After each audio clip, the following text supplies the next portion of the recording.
Bem-vindos ao painel Data Monetization da IDC Data Monetization and Management 2021. Hoje temos dois convidados super especiais, muito interessantes, com quem vamos falar sobre Data Monetization. Os convidados de hoje são o Fernando Bartolo, que é o responsável pela equipa de Data da Siemens no Lisbon Tech Hub, e o Francisco Costinhola, que é o responsável pela área de Analytics da EDP Comercial. Para além de serem responsáveis e trabalharem em grandes players na área das suas indústrias, ambos são especialistas conhecidos no mercado nacional das suas respectivas áreas. Hoje eu queria falar um bocadinho com eles sobre a experiência que têm tido nos últimos tempos e a forma como estão a olhar para o desenvolvimento deste ecossistema de data e, em particular, Data Monetization. E se calhar começava, antes de entrarmos mesmo na nossa conversa, por pedir só muito rapidamente, Fernando, quais são as tuas, digamos, responsabilidades na Siemens? Podes... Ok, antes de mais, obrigado pelo convite. É um prazer estar aqui neste evento para falar um bocadinho daquilo que a Siemens tem feito na área da gestão de dados internamente e na área de valorização desses dados. O nosso projeto na Siemens já vai com 7 anos. Eu trabalho para o Tech Hub, que é um centro de tecnologias de informação que a Siemens criou em 2014. É um centro bastante grande que cobre um bocado de tudo o que se faz na área de tecnologias de informação, infraestrutura, cybersecurity, desenvolvimento de software, etc. E os dados, claro. A equipa de dados é uma das maiores equipas do Tech Hub. Eu sou responsável por essa equipa. Há 7 anos criei a equipa. Temos estado a crescer, é uma equipa bastante grande. Trabalhamos para todo o universo Siemens.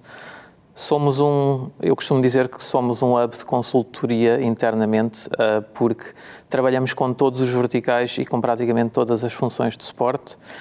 O meu papel foi, no fundo, criar esta equipa, mas tenho também um papel mais ativo dentro do IT corporativo da Siemens, especialmente na parte de Cloud Transformation. É uma das tarefas, algo que eu tenho estado a fazer avançar dentro da Siemens. Sim, senhora. Muito obrigado, Fernando. Francisco. Do meu lado, eu juntei-me à EDP novamente, desta vez na EDP Comercial. Tenho responsabilidade pelo desenvolvimento das equipas de Business Intelligence e Advanced Analytics na EDP Comercial. Faço parte também do IT, onde se inserem também uma equipa especializada nos dados. Por isso o nosso papel e um pouco como encaixa dentro desse painel tem um pouco a ver com de que forma é que estruturamos os dados e de que forma é que conseguimos retirar valor dos mesmos. E por isso temos a parte de Business Intelligence que já apresenta uma parte robusta dentro da organização e neste momento estamos a dar um forte empowerment e uma grande força à parte da Analytics para tentar ter aquele crescimento também de maturidade na organização enquanto a cultura analítica. Sim, senhora, muito bem. Bom, se calhar a primeira pergunta até parece um bocado contraintuitiva, mas a primeira pergunta que eu tinha para vocês, que nós podíamos tentar aqui discutir um bocadinho, tem que ver exatamente com os dados. Falamos muito que há muitos dados por todo lado. Estas equipas, como vocês acabaram também de salientar, têm crescido muito, esta área de negócio tem crescido muito, mas para mim nem sempre é claro que os dados que são necessários realmente existem. Ou seja, o que eu quero dizer é, até há pouco tempo parece-me que tem havido um enfoque significativo na parte de Business Intelligence, ou seja, tentar compreender como é que as coisas estão, ter os dashboards, ter uma compreensão do negócio e por aí, mas a parte mais de Analytics ou Advanced Analytics nem sempre arranca e nem sempre tem os business use cases completamente claros e parece-me que em certas circunstâncias por vezes tem tardado a arrancar. Não nas vossas organizações, vocês estão mesmo digamos, na frente do pelotão, mas qual é a vossa opinião? Vocês acham que de facto os dados não são um problema, que os dados existem em quantidade e em qualidade principalmente para desenvolver, continua a ser um desafio? Como é que vês isso, Fernando? Qual é a tua opinião, não só das Siemens, mas de uma forma mais geral do mercado? Certo. De uma forma geral, é claro que a qualidade dos dados é sempre um desafio, não é? É sempre um problema e nós sem dados, dados são o nosso combustível, não é? Sem dados não fazemos nada. A qualidade e a quantidade são realmente um problema, especialmente para temas mais de Advanced Analytics, o volume de dados tipicamente é bastante importante. No caso particular da Siemens, eu acho que nós temos muitos dados. A organização é muito grande.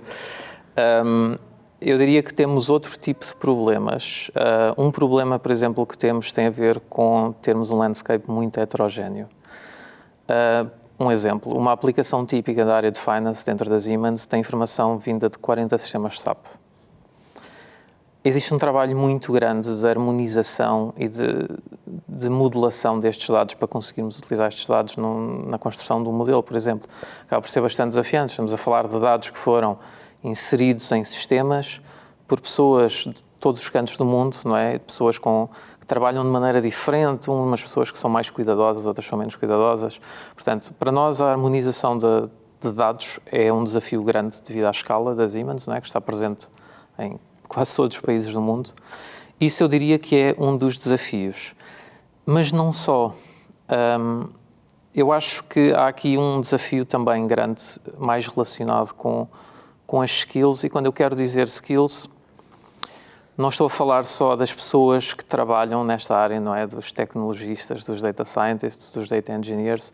Também tem a ver um bocado com a organização em si e como a organização olha para os dados. Qual é a cultura da organização, se a organização é data-driven ou não. Determina muito depois como é que estes use cases são encarados e o valor que a organização espera extrair destes use cases. E enquanto que problemas de skills mais técnicas, nós de uma forma ou de outra acabamos por conseguir resolver, este problema das skills da organização é algo que é mais cultural, mais enraizado e que demora mais tempo, no fundo, a mudar alguma coisa, não é? E isso para nós acaba por ser um desafio um pouco maior, não é? Como construir uma cultura de tomada de decisão com dados. Certo. E tu, Francisco, qual é a tua experiência neste tema dos dados? Na minha opinião, a questão da quantidade é notória. Obviamente, existem mais fontes ou mais formas de obter os dados. Por outro lado, pelo menos no caso específico da EDP, nós apostamos muito, e foi feita uma aposta muito grande, já desde há alguns anos, na estruturação de todos os dados, das diversas fontes que existem. Neste caso, o problema é um pouco inverso ao que o Fernando estava a dizer, que nós não nascemos internacionais, estamos a expandir, o que pode criar também, ou pode facilitar, porque já temos uma estrutura, e se calhar vamos alinhavar tudo à estrutura, mas há sempre complexidades e diversidades dentro das diversas geografias. Do lado da estrutura, ajuda-nos a fazer o quê? A criar uma estrutura agnóstica, um modelo de dados unificados agnóstico, a partir do qual temos controle de qualidade e temos um conjunto de peças que nos assegura uma qualidade mínima para depois o desenvolvimento seguinte, que é marches para Business Intelligence ou estruturas analíticas para suportar já a modulação e cortar um pouco o tempo de preparação dos dados. Por isso a qualidade, pelo menos, é sempre uma preocupação e é algo que vai evoluindo e não podemos achar que temos um sistema que controla a qualidade e está feito, é evolutivo. Mas, por outro lado, acho que no dia-a-dia, uma das coisas mais complexas, eu concordo com o Fernando quando coloca o tópico da cultura da organização, porque muitos dos desafios da organização, que se calhar são mais tangíveis, são aqueles que são ligados a problemas de cliente, ou algo ligado ao cliente, ou algo ligado ao negócio específico. O que acontece? Quando falamos desses dados, mais do que a qualidade dos dados que já temos, é a falta de eventuais dados que possam ser necessários para desvendar eventuais padrões no comportamento. E falo aqui um exemplo de um modelo de cross-sell para um produto, ou um modelo de propensão ao abandono. Ou seja, esses modelos em si requerem algum fundo comportamental, algum proxy que nos permita explicar porquê que vai comprar ou porquê que vai abandonar. E essa aqui é uma falta óbvia e notória dentro das organizações desse tipo de dados. Por isso existem sempre proxies internos e externos que nos ajudam a fazer esse trabalho. Por isso eu, neste momento, estou mais preocupado com, eventualmente, a falta de dados e ligando ao caso de uma eventual barreira depois com o negócio, é mesmo isso. O facto de não ser tão realista o use case e o modelo que se está a desenvolver pode afastar um pouco o negócio da percepção do output do modelo em si, ou de um output analítico. Sim. Diz-me uma coisa, Francisco. Quando estamos aqui a falar, não estamos a falar estritamente daquilo que é a vossa experiência nas vossas empresas, mas da vossa observação geral de como as coisas vão. Eu, às vezes fico com a ideia que, digamos, a gestão, o pessoal de gestão beneficiaria em ter uma compreensão, não técnica, mas um pouco mais aprofundada de como é que se constrói um modelo, o que é machine learning, o que é que está ali implícito, porque muitas vezes parece-me que as pessoas falam em dados, se eu tenho dados, tu fazes um modelo. Não, as coisas não funcionam assim, não é? E, portanto, é preciso compreender que os dados têm que conter, digamos assim, a informação que nós vamos procurar extrair. Tu achas que, digamos, para avançar mais rapidamente ou para passarmos para um outro nível de sofisticação nestas áreas, também é importante que a gestão, em particular a gestão de topo, também, eu não diria assim informe, mas que compreenda um pouco melhor o que é que está em jogo aqui nestas atividades? Eu acho que depende um pouco do papel que a analítica, seja ela mais simples ou mais avançada, tem dentro da organização e em que ponto da maturidade é que a organização se encontra. Porque a analítica, em geral, pode ser utilizada como um sistema simples de suporte à decisão ou um sistema até de controle, mas também em empresas mais maduras, se calhar pode servir como um sistema de suporte à estratégia ou até um sistema que ajuda a criar a estratégia dentro da organização. Isso são estados que eu acho, pelo menos no meu caso específico, acho que ainda é um percurso, como o próprio Fernando dizia, é uma questão cultural. Relativamente à questão da preocupação da informação e mesmo o top management, eu acho que existe essa preocupação. Ainda ontem tive uma conversa interna com algumas pessoas do top management e uma das coisas que colocaram foi as pessoas têm que perceber que o modelo não é a solução, é um meio com o qual nós chegamos a uma resposta e tem que ser englobado, incorporado, integrado dentro de um processo de negócio. E a melhor forma de perceber o modelo é tentar atacar, se calhar, pequenas partes, mas incluir e embeber dentro de um processo harmonioso de negócio, porque senão o modelo em si, por isso acho que essa cultura pode estar, se calhar, dentro de uma ou duas pessoas, ou três ou quatro, dentro do top management, mas acho que é fundamental propagar e, eventualmente, uma propagação, se calhar, de comunicação top-down também ajuda a acelerar um pouco esse conhecimento na organização. Muito bem. E tu, Fernando, o que é que tu achas? Achas que há aqui um déficit de compreender um bocadinho melhor o que é que está implícito quando se desenvolvem estas atividades? Sem dúvida. Há uma história engraçada. Há uns anos, o antigo CEO da Nokia, que agora é chairman, publicou um vídeo no YouTube, penso que tinha cerca de 1 hora, dele próprio a explicar como funcionava uma rede neuronal à equipe executiva da Nokia. Isso é muito bom. Ele fez isso e a introdução ao vídeo era ele a explicar que todas as pessoas que têm capacidade, ou que são decisores, devem perceber como é que funciona machine learning, como é que funciona AI, porque é fundamental para perceber os novos modelos de negócio e como é que o negócio atual pode passar por uma disrupção. E ele deu exemplo e foi aprender. E ele entrava ao detalhe, atenção, a explicar os pesos, etc. Uma coisa mesmo em detalhe. Eu achei aquilo impressionante. E aquilo refletiu-se nas Siemens. Eu fui abordado por responsáveis de departamentos que vieram ter com a nossa equipa perguntar qual era a melhor forma de aprenderem um bocadinho sobre machine learning, etc. Eu achei isso muito interessante. Ou seja, aquele vídeo teve um impacto muito notório. Foi um bom exemplo disto que estamos aqui a falar. O caso da Siemens, a Siemens é um conglomerado muito grande que se tem vindo a transformar um bocado, porque a Siemens reconhece que o mercado realmente hoje em dia, as empresas têm que ser ágeis, têm que ser capazes de se reinventar e têm que se adaptar um bocado ao mercado, e há uma visão muito... Existe um push muito grande da equipa executiva para todas as pessoas estarem a par do que está a acontecer ao mercado, do que está, por exemplo, a acontecer à GE, não é? Um grande competidor da Siemens. As pessoas têm que perceber o que são os novos modelos de negócio, têm que perceber a importância dos dados. O nosso novo CEO, o Roland Busch, ele era o antigo CTO da Siemens, ele é uma pessoa muito ligada à tecnologia e isso também deixa a sua marca. Ele está sempre a falar sobre digital transformation, sobre AI, sobre o nosso futuro à volta dos dados, etc.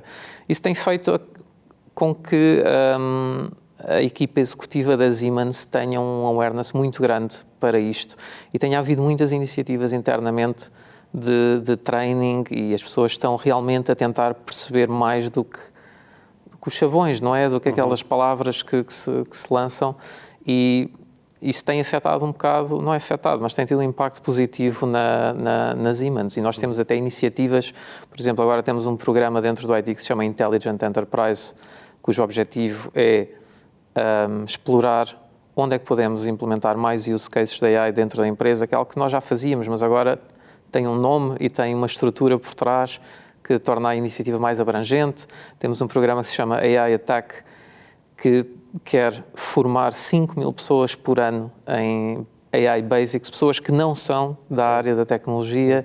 Ou seja, existe uma awareness muito grande para isto, que é muito importante para as pessoas perceberem realmente o que é que se pode extrair dos dados.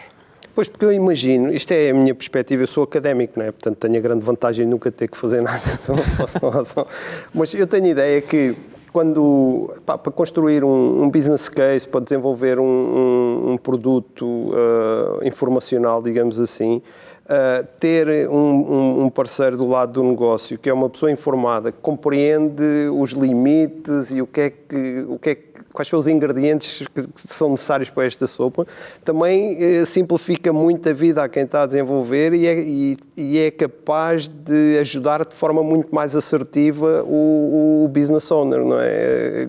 Não concordas, Fernando? Que esse Sim, claro. é um aspecto muito distintivo, digamos assim, no sucesso destas iniciativas. E acho que ajuda bastante também a criar ali as sinergias entre o negócio e o IT, não é? Muitas vezes vemos aquela clivagem, não é? O IT parece que está no seu mundo a fazer as suas coisas e o negócio também no seu mundo a fazer as suas coisas e parece que se perde um bocado aquela ligação, não é? O IT só existe para suportar o negócio, não é? Claro. E para crescer o negócio. E acho que é importante do lado do negócio então ter que as pessoas tenham esse tipo de awareness, não é? Exato. Francisco, eu penso que se calhar daqui por uns tempos, alguns dos conceitos de machine learning, inteligência artificial e por isso vão ser um bocadinho como uma folha de cálculo, ou seja, todos nós a utilizamos com níveis completamente diferentes de proficiência e por aí, mas todos nós temos uma noção do que é, como é que funciona em termos gerais e acabará por ser, não direi uma língua franca, mas um tipo de aplicação muito, digamos, partilhado, muito frequente, digamos assim, nas organizações.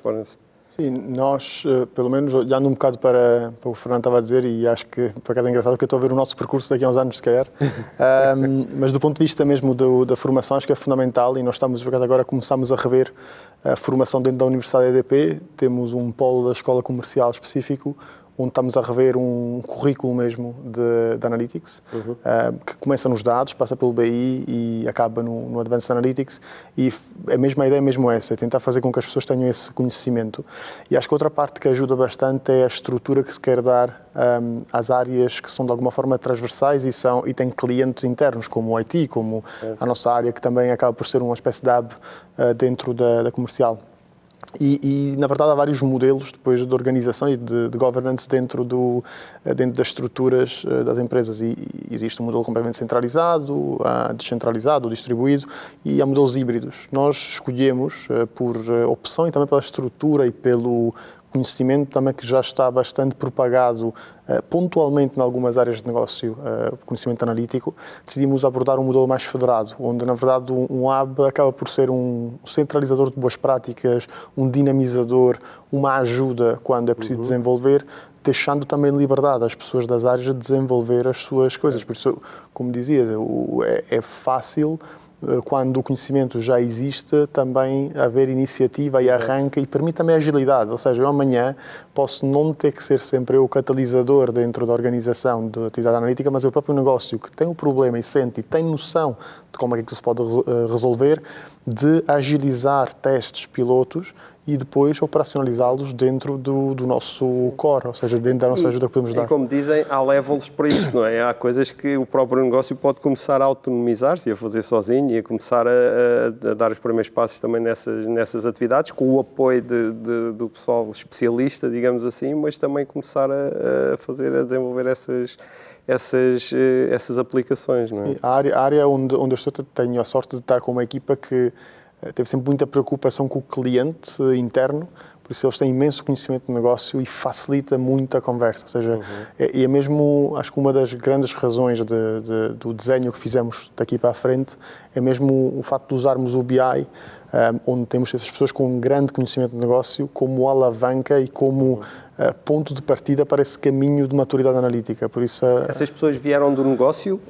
Algumas sim, outras não, mas trabalham com conceitos chaves para diversas áreas de negócio, operações, cliente, segmentos comerciais. Por isso existe, na verdade, conseguem tocar conceitos e falar tranquilamente com o negócio dos desenvolvimentos, dos desafios que têm. Por isso facilita muito e até são eles próprios depois a detectar potenciais projetos que possamos vir a fazer mais à frente. Isto é uma alavanca enorme nessa fase de arranque. É fundamental falar a mesma língua, não é? E criar algum nível de parceria, não haver aquela desconfiança que às vezes se acaba por acontecer nestas coisas.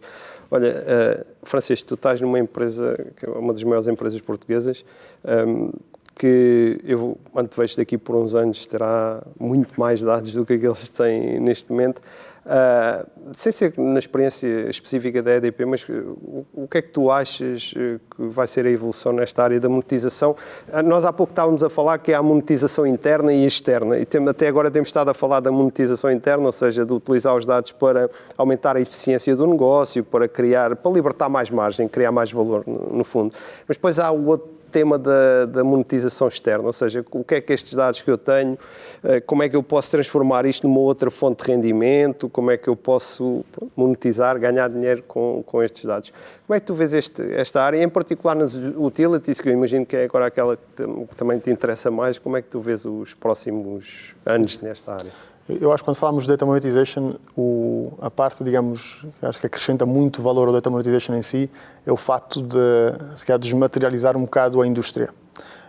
O que acontece neste momento, alguém que tenha uma proposta específica para um determinado tipo de cliente, o facto de conseguir, de forma agregada e tendo todos os cuidados, obviamente, de proteção de dados, etc., consegue, se calhar, agregar alguns dados que possam ajudar a dar contexto aos dados que se estão a utilizar para a modulação.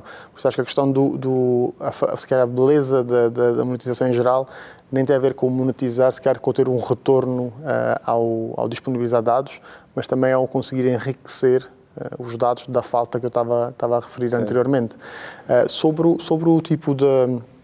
Por isso, nesse ponto, uma empresa, seja a EDP ou outra empresa qualquer, pode-se colocar nos dois lados. No lado de disponibilizar informação agregada ao mercado, mas também existem algumas iniciativas que a própria EDP fez dentro da EDP Inovação, que basicamente existe um portal de Open Data, onde são publicados datasets e onde estudantes, investigadores podem utilizar, ou até outras empresas, mas podem utilizar de alguma forma para se quer, criar modelos ou experimentar. Por isso acho que eu vejo também muito, se quer, algum futuro nessa área de disponibilizar desafios para fora. E a EDP Inovação fazia isso muito para startups, porque as startups, na verdade, que podiam ter desafios um bocado vagos e com os dados conseguiam atacar um problema específico. E isso pode ajudar também a empresa a evoluir e a perceber um pouco diversas abordagens ao que fazem hoje. E isso também permite à EDP estar com, digamos, um olho no ecossistema de startups, em particular daqueles na área de negócio e dos dados, e parece-me uma excelente iniciativa. E vocês, Fernando, no caso das Siemens, como estavas a dizer, é um colosso, tem negócios em todas as áreas, mas também tem nestas das energias, tem das cidades inteligentes, tem todas essas áreas. Como é que vês a Siemens, pronto, temos muitos verticais, não é? Acabamos por estar presentes em muitas áreas que são, digamos, fundamentais a nível de sociedade, não é? A Siemens é uma empresa muito virada. O nosso antigo CEO dizia que somos business to society, não somos business to business. Fazemos um bocadinho de tudo, não é? Indústria, edifícios inteligentes, healthcare, energia, etc. A Siemens tem estado também a transformar o seu negócio, não é? E cada vez mais uma percentagem maior do nosso revenue vem de serviços digitais. Temos a nossa plataforma IoT, que é, digamos que de caras, não é o primeiro sítio onde a Siemens iria tentar começar a transformar o seu negócio, não é? Nós temos uma presença muito grande em tudo o que é produção industrial por esse mundo fora, não é? Eu costumo dizer, a brincar às pessoas que chegam à Siemens, ou que são novas na Siemens, que nós estamos em 99% das fábricas do mundo. Se calhar não é muito longe, disso, é capaz de haver. Não sei, atenção, este KBI não é oficial, é uma estimativa. É claro que a Siemens criou o MindSphere, foi para isso, não é? É uma plataforma com foco na recolha e na construção de produtos à volta da informação da IoT, pronto, de edge devices, etc. Portanto, a Siemens, nós estamos a fazer o nosso caminho, nós sabemos que temos que ir por aqui, estamos a transformar um pouco os nossos produtos, estamos a melhorar os produtos, a acrescentar serviços digitais aos nossos produtos, a criar novos modelos de negócio também. Investimos, comprámos a Mendix há uns anos, que é o grande concorrente da OutSystems, não é? Low Code, porque, claro, com esta informação toda da IoT, é importante também ser rápido, conseguir construir aplicações em cima desta informação toda. Foi daí que veio o nosso investimento na Mendix, e agora a Mendix comprou também a Time Series, ou seja, estamos a adquirir também escala nesta área. Ainda mais escala, não é? Sim, mas quer porque dizer... no caso da Siemens, sendo um ecossistema tão grande, as próprias parcerias à volta dos dados têm potencial para existir dentro da própria Siemens, não é? Porque há tanto, digamos assim, tanto potencial de partilha e parceria que... Claro, por exemplo... Eu ia dar agora o exemplo dos Healthineers que compraram ou fundiram-se com a Varian, por exemplo. E os Healthineers têm um modelo de negócio novo interessante que passa mais por value partnerships, ou seja, em vez de serem clientes, são mais parceiros. Este passa também... Estas parcerias são muito focadas nisso, não é? No aproveitamento, digamos assim, de toda a informação existente no ecossistema dos parceiros, para também melhorar os produtos da Siemens e criar realmente novas ofertas que possam criar mais valor para os nossos clientes. Pronto, mas lá está, a Siemens acaba por fazer muita coisa em muitas áreas diferentes. Internamente, que é mais, digamos, o meu foco, não é? Trabalho mais para o IT corporativo. A nossa abordagem anda muito à volta, isto complementando um bocado o que o Francesco estava a dizer há pouco, da abordagem da gestão dos dados, etc. A Siemens o que fez foi criou uma estrutura interna que centraliza, uma espécie de Center of Expertise, digamos assim, que não só funciona como enabler, disponibiliza plataformas e gerimos os dados. No fundo, é muito simples. Uma unidade de negócio da Siemens hoje, se quiser criar um Profit and Loss, um P&L, por exemplo, 1 ou 2 dias consegue ter, uma unidade de negócio consegue ter um P&L disponível, porque temos as plataformas e os dados são centralizados. E se essa unidade de negócio não tiver as skills ou as pessoas para fazer isso, nós fazemos isso para as pessoas. Ou seja, existe muito esta cultura de enablement, internamente. Sim, sim.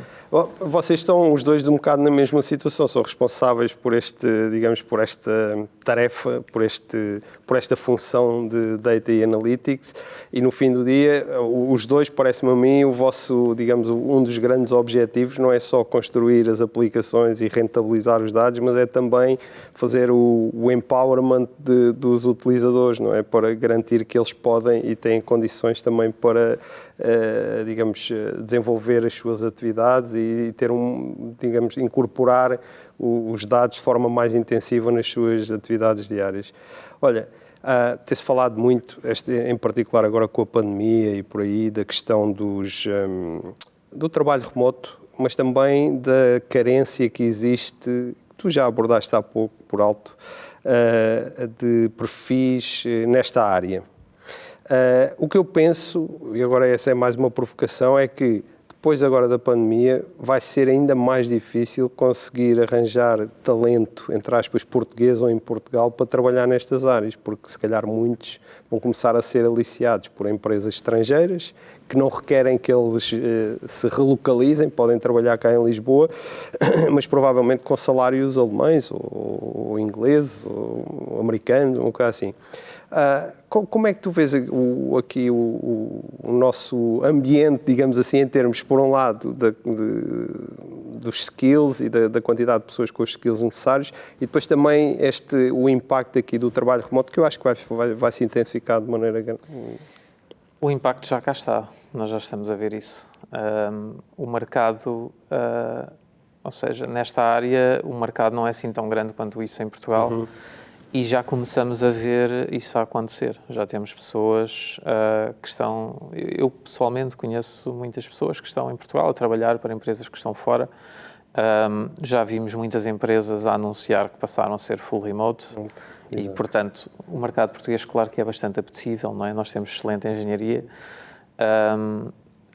Portanto, agora vamos ter que lidar com isso, não é? Nós já andamos a antecipar isso há algum tempo. Fazemos essencialmente duas coisas. Uma é investir muito em formação, porque nós temos muita gente e há muitas pessoas que têm vontade e sabem e querem fazer mais. Portanto, a Siemens, por exemplo, penso no último ano investimos cerca de 300 milhões de euros em formação globalmente, que é bastante. Portanto, se há pessoas que hoje estão com um perfil mais funcional, mas que amanhã querem trabalhar a área dos dados, nós vamos promover isso e temos tido bastante bons resultados. A vossa experiência tem sido boa? É porque eu acho que às vezes há uma opinião um bocado divergente. Há pessoas que dizem assim, não, vamos investir porque é viável. Há outros que dizem, não, se não tem a formação base X ou Y já não vai. Qual é que é a tua experiência nisso? Achas que é viável esse reskill?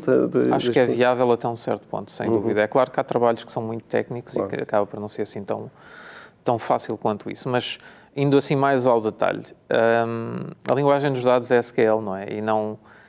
Eu não considero SQL uma linguagem de programação, eu acho que é uma linguagem de negócio. SQL não é...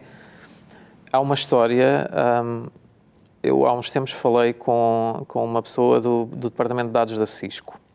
Quando eles migraram para uma plataforma cloud, a Single Source of Truth deles passou para um ambiente cloud. Eles treinaram, não quero agora dizer um número que não esteja certo, mas eu penso que foi à volta de 8 mil pessoas nesse ambiente. Utilizadores de negócio a ligarem-se ao ambiente, a escreverem queries e SQL. Quer dizer, não é um trabalho muito técnico, eu diria. Eu acho que às vezes os utilizadores de negócio fazem coisas muito mais complexas em Excel. Sim. Portanto, é uma questão de mentalidade, não é? Quem é muito bom em Excel, por exemplo, não vai ter assim tanta dificuldade a fazer SQL. E se nós disponibilizarmos uma plataforma que é fácil de usar, que é prática, onde os utilizadores rapidamente entrem e consigam fazer coisas, acho que o potencial é bastante grande. Por outro lado, o que temos feito também ainda em termos de aquisição de talento, já há 2 anos que fazemos uma Cloud Academy, porque o nosso futuro de dados é muito focado na cloud. Tem corrido mesmo muito bem, estamos muito satisfeitos. Cloud Academy é essencialmente um programa de estágios na área de cloud. Tivemos muito bom feedback da primeira edição ano passado, estamos agora a arrancar com a segunda edição. É uma opção popular, não é? Há muitas empresas a fazer isto. No nosso caso, a vantagem é que podemos dar realmente aos participantes projetos a uma escala muito interessante, não é? Ou seja, são desafios grandes. Isso tem feito com que haja muito engagement e muito interesse e as coisas realmente têm corrido bem. E enquanto que eu reconheço que há um risco realmente do mercado ficar ainda mais difícil, eu ainda não tive problemas em crescer até ao momento. Certo. Okay? E tu já tens uma equipa com cerca de 200 pessoas, mais ou menos, não é? À volta disso. Sim, com os parceiros. Com os parceiros são portanto, é muita pessoas. gente e imagino também que também está a crescer rapidamente e, portanto, a partir deve ser uma continuamos a crescer, sim. Exatamente. Vamos ver. Está bom. Então, e convosco, Francisco, como é que vês Eu acho que a questão do trabalho remoto, obviamente, abre e globaliza um pouco o mercado em geral. Os skills, obviamente, de Data Science ou Analytics ou até mesmo BI, era um mercado muito focado aqui em Portugal. Houve um período também que houve muitas pessoas a sair do país e que tornam, como o Fernando estava a dizer, Portugal um país muito apetecível porque os recursos, realmente, do ponto de vista técnico, têm valências significativas nesse mercado e que fazem diferença mesmo quando tocam outros países. Eu acho que, por um lado, pode ser uma coisa, obviamente, desafiante para as empresas que possam estar menos prontas, obviamente. Por outro lado, acho que pode ser uma coisa até eventualmente positiva, mas só o tempo dirá. Até pode, se calhar, nivelar um pouco a evolução também salarial e pode até alinhar um pouco com um standard mais global. E colocar Sim, mas diz-me uma coisa, por acaso eu acho essa conversa, esse tema super interessante, porque é assim, uma das minhas, digamos, observações é que, por vezes, os salários em Portugal não têm o nível de outros países da Europa. Não é porque, digamos, por nenhuma má vontade de quem quer que seja, é porque muitas vezes os negócios pura e simplesmente não libertam a margem necessária para remunerar o trabalho da forma como, sei lá, se remunera noutros locais. E isso tem que ver também com, digamos assim, o nível em que nós estamos nesta estrutura de valor, não é? O que nós fazemos cá comparado com o que se faz, sei lá, em Londres ou nos Estados Unidos ou por aí. Tu achas que há margem para isso? Ou seja, que as empresas podem aumentar, digamos assim, os custos que têm com mão de obra, em particular neste caso de mão de obra altamente especializada, porque também há este tema que não é completamente... Acho que não é óbvio, ou seja, não é nada óbvio. Por um lado, há uma aposta também que pode ser feita já a montante, ou seja, há uma aposta que pode ser feita na evolução e na formação das pessoas. E isto é um caminho que nós estamos a fazer, é um caminho que eu até prefiro mesmo em termos de percurso, porque acho que as pessoas, quando entram com uma cultura académica, ou vêm da universidade diretamente, trazem dinamismo, desafio, trazem também um pouco de se quer desafiar o que lá está. Eu tenho visto isso ao longo dos últimos anos, não só na EDP, mas a verdade é que pessoas que desafiam como as coisas estão feitas fazem crescer a equipa como um todo. Eu acho que esse percurso, até alimentando, digamos, a cadeia com pessoas mais júniores e ir também formando e criando essa estrutura, pode ser muito útil do ponto de vista de crescimento. Há outro ponto que, quando falava nas empresas podem estar mais ou menos prontas, a EDP é uma empresa que já é internacional, continua a crescer também na comercial do ponto de vista internacional, na Polónia, Itália, e continua a evoluir em Espanha, mas a verdade é que existe, e nós temos indicadores específicos para a mobilidade interna, o que também facilita muito. E, na verdade, alguém que queira ter uma exposição internacional ou queira ter projetos de dimensões diferentes, seja maiores, seja menores, tem possibilidade também de mover-se dentro da organização, obviamente se revê na cultura. Mas tenho visto muito mais recentemente as pessoas que têm entrado, ou com quem tenho trabalhado, têm trazido também muito aquela questão de ligação cultural à empresa, ou a forma como também a equipa trabalha em conjunto. Acho que isto também tem um valor enorme. Obviamente, uma pessoa pode ter um trabalho fora de uma escala grande, mas se identificar com a forma de trabalho e com a autonomia que também tem no dia-a-dia, isto facilita também o processo de crescimento e eles valorizam muito isso. Por isso eu acho que depende um pouco também, e aqui meto também um ponto sobre a questão do gestor. Eu acho que o gestor nessas áreas joga um papel muito importante e tem que se adaptar porque são áreas que requerem muito cuidado e muita atenção e proximidade também com as equipas.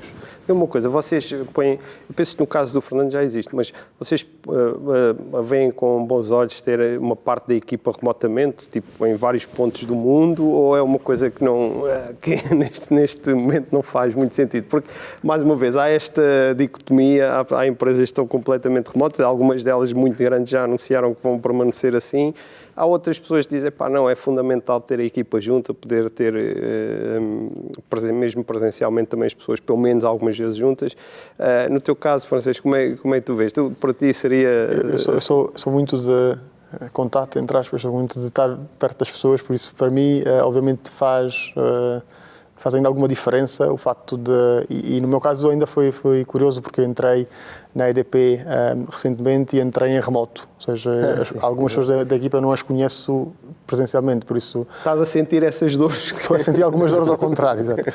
Por isso, na verdade, eu acho faz-me falta. A questão do remoto não me choca muito mais. Ou seja, eu já trabalhei em 2011 em Londres, a nossa equipa estava completamente remota, estava entre a Hungria, a Alemanha, e depende muito dos momentos de encontro e da qualidade do encontro. Havia poucos por ano, mas a equipa trabalhava como um conjunto. E aqui acho que, mais uma vez, vou focar na mesma tecla, mas o gestor também, e a forma como permite esse sincronismo é fundamental, porque a questão de remoto tem que haver, obviamente, autonomia, confiança, tem que haver um conjunto de valores base para que o remoto se sustente, e eu acredito no sistema, se calhar, híbrido, porque acho que é também importante haver proximidade e as pessoas conhecerem-se e perceberem um espaço, também para depois terem, se calhar, um trabalho remoto de maior qualidade, que às vezes eu vejo isto hoje.